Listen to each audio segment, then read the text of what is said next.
ایسی خوفناک اور وحشی قوم جن کا خروج نسل انسانی کی تباہی ثابت ہوگی۔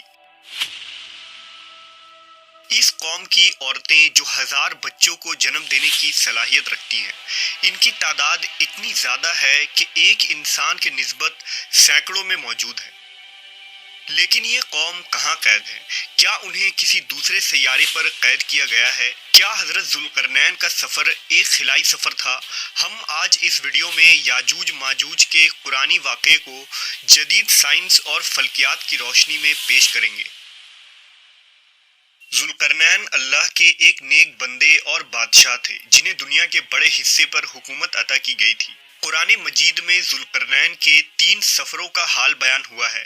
یہ سفر انتہائی عجیب اور عبرت خیز ہے۔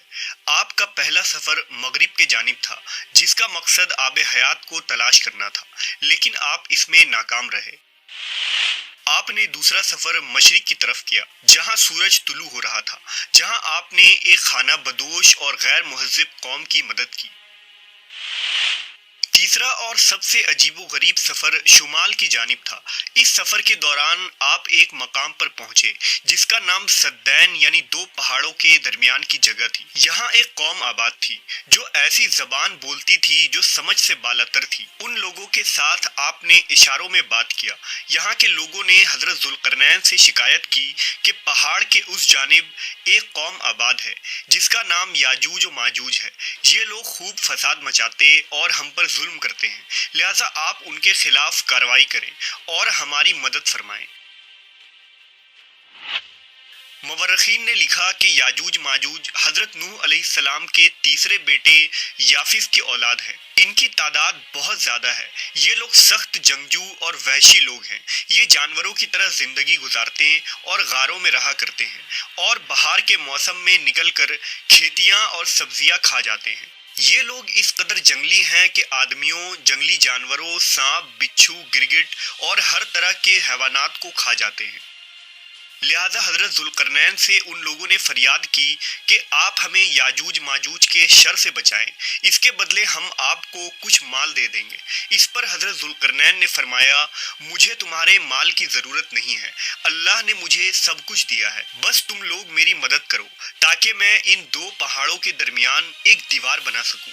لہذا آپ نے وہاں زمین کھدوائی اور پگھلے ہوئے تانبے جما کر اس پر لوہے کے تختے بنا دیے، ان کے درمیان لکڑی اور کوئلہ بھروا کر خوب آگ بھڑکائی۔ اس طرح یہ دیوار پہاڑ کے بلندی تک اونچی کر دی گئی۔ یہ دیوار نہایت ہی مضبوط اور مستحکم تھا۔ اب یاجوج ماجوج دیوار کے اس پار قید ہو چکے تھے اور ان کا انسانی آبادی کی طرف آنا تقریباً ناممکن تھا۔ لوگوں نے حضرت ذوالقرنین کا شکر ادا کیا تو انہوں نے فرمایا، وقتی طور پر تو یہ دیوار یاجوج ماجوج سے تم لوگوں کو محفوظ رکھے گی، لیکن ہر چیز ایک دن ختم ہو جاتی ہے، لہٰذا یہ دیوار بھی ایک دن توڑ دی جائے گی اور یاجوج و ماجوج نکل آئیں گے۔ حدیث کے مطابق یاجوج و ماجوج روزانہ اس دیوار کو توڑتے ہیں اور دن بھر جب محنت کرتے کرتے اسے توڑنے کے قریب ہو جاتے ہیں تو ان کا سردار کہتا ہے کہ چلو باقی کو کل توڑیں گے۔ دوسرے دن جب وہ اسے توڑنے آتے ہیں تو اللہ کی قدرت سے یہ دیوار پھر سے مضبوط ہو جاتی ہے اور اپنی اصلی حالت میں لوٹ آتی ہے۔ لیکن جب اس دیوار کے ٹوٹنے کا وقت آ جائے گا تو ان میں سے ایک کہنے والا کہے گا، چلو اب اس دیوار کو انشاءاللہ کل توڑیں گے۔ ان لوگوں کے انشاءاللہ کہنے کی برکت سے دوسرے دن دیوار ٹوٹ جائے گی۔ یہ وقت قیامت کے قریب کا ہوگا۔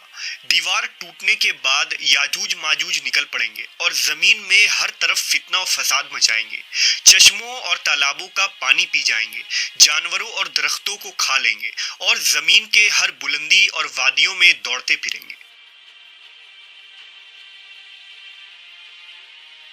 یاجوج ماجوج کون ہیں اور وہ دیوار آج کہاں موجود ہے، اس کے متعلق ہر زمانے میں علماء و محققین کے الگ الگ رائے اور تعویلات موجود ہیں اور اس میں اختلاف کثیر ہے۔ پہلا نظریہ یہ ہے کہ تاتار اور منگول یاجوج و ماجوج تھے جو 11ویں صدی میں اسلامی ممالک پر حملہ آور ہوئے اور خوب تباہی مچائی۔